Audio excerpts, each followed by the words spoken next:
नमस्कार, good evening आप सभी को। आज एक ऐसा केस है जो एक गाय का केस है। एक डॉक्टर साहब के पास मैं गया था किसी काम से, गाय के डॉक्टर के पास। उनके पास छोटी गौशाला भी है, तो उसमें उनकी एक गाय थी, जर्सी या पता नहीं कौन सी किस्म की थी, नाम मुझे याद नहीं आ रहा, खूब बड़ी थी।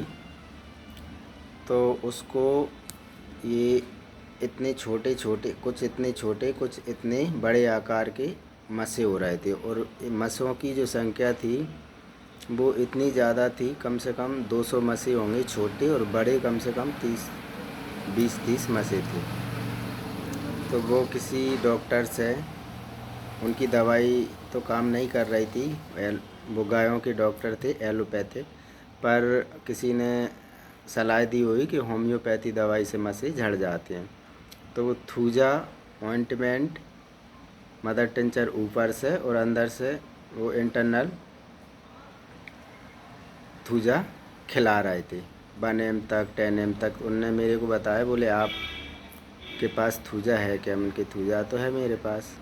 तो बोले मुझे दे दो मसों के लिए। और वो जबकि 1 महीने या 15-20 दिन से ऐसे कुछ खिला रहे थे। उनके क्यों?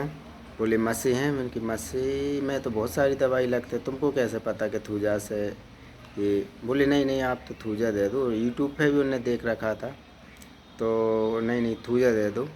अब मैं उनके पास गया था किसी काम से,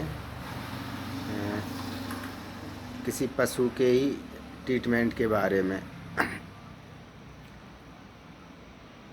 तो उनकी उसी गाय को मैंने देखा और उन्होंने बताया कि ये देखो इनके मसे। बोले कितने हो रहा है, जबकि जब ट्रीटमेंट की और ऐसी कोई बात नहीं हुई थी। तो उस गाय के पास जो मैं गया तो उसने एकदम से मूड़ करी मेरे को और अपनी ताकत दिखाई, और मसे उसके जो थे बिल्कुल गोल गोल टाइप से हो रहे थे।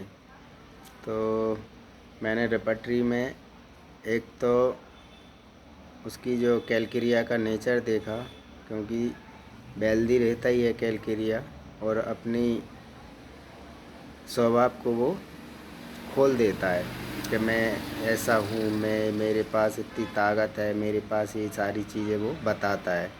तो सेम मैंने वो डिल्यूजन बेल्ट द्वारा गाय का ये रूब्रिक उसमें लिया, और रेपटरी में जो मसे फिजिकल में जो बार्ड्स वाले चैप्टर में खोला, तो जो राउंड मसे इस टाइप के जो उसमें कैलकेरिया और कुछ आ रही थी। तो अब इसके बाद उसका नेचर के बारे में मुझे पता चला कि वो गाय एकदम से ग्रोथ हुई उसकी 8-10 महीने में, या पता नहीं कितने महीने की वो बता रहे थे, 12-14 ऐसा कुछ, जिसमें वो एकदम से बहुत ज़्यादा बढ़ गई।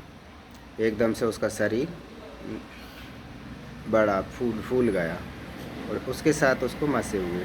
तो मैंने उसको कैलकेरिया कार की 200 की डोज दिया, और उसके हफ्ते भर में छोटे छोटे मसे झड़ गए, और इसके बाद फिर उसके बड़े मसे भी झड़ गए, और 15 दिन में लगभग उसके 90% मसे झड़ गए। 1-2-3 मसे और बचे हैं, तो वो अभी उसके सूख रहे हैं। यानी अभी 15 दिन ही हुए हैं उसको, जबकि वो थूजा तो 1 महीने से खा भी रहे थे और लगा भी रहे थे। तो ये सेम जैसे इंसानों में होम्योपैथी दवाई काम करते हैं, ऐसे ही पशुओं में भी काम करते हैं, ना कि फिजिकली। मेंटल पशुओं का भी देखना रहता है। यदि कोई पशुओं में होम्योपैथी ट्रीटमेंट करना चाहता है, तो उसका सबसे पहले माइंड देखने की कोशिश करे। तो ये केस मुझे लगा कि बताना चाहिए। ये तो मैं किसी और काम से उनके पास गया था, डॉक्टर साहब के पास, पर ये मुझे समझ में आ गया और मैंने दिया, और वो मसे से बहुत ज़्यादा परेशान हो रहे थे। नमस्कार, धन्यवाद।